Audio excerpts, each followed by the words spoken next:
À 34 ans, Richard Toueyava fait une entrée remarquée à la Haute Assemblée.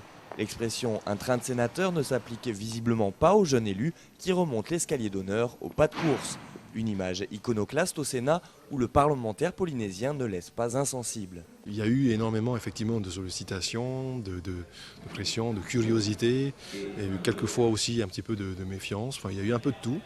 Et je pense qu'avoir passé avec brio la première épreuve, maintenant, le plus important pour moi, c'est de pouvoir commencer à apprendre et à donner la crédibilité qu'il faut pour notre Fénois donc dans l'hémicycle. Cela commence en dehors de l'hémicycle pour la réunion du groupe socialiste où là aussi, le sénateur s'est rapidement intégré. Il s'intègre très bien, nous avons abordé un certain nombre de sujets ensemble, nous avons parlé des problèmes de fond. Il y aura bien sûr des différences, mais vous savez, ce groupe, ce n'est pas un groupe monolithique. C'est un garçon qui est parfaitement conscient de ce qui se joue, parfaitement équilibré, et qui saura bien sûr rentrer avec nous dans un dialogue qui, je le pense, sera très fructueux.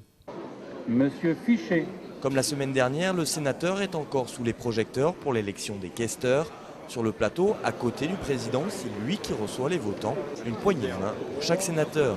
Un apprentissage accéléré pour celui qui a annoncé vouloir être très présent à Paris au moment où la crise financière risque de porter atteinte à la manne de l'État en Polynésie. Il faut effectivement que nos parlementaires, les 4 parlementaires, mais aussi les leaders politiques du pays soient vigilants et soient conscients de ça.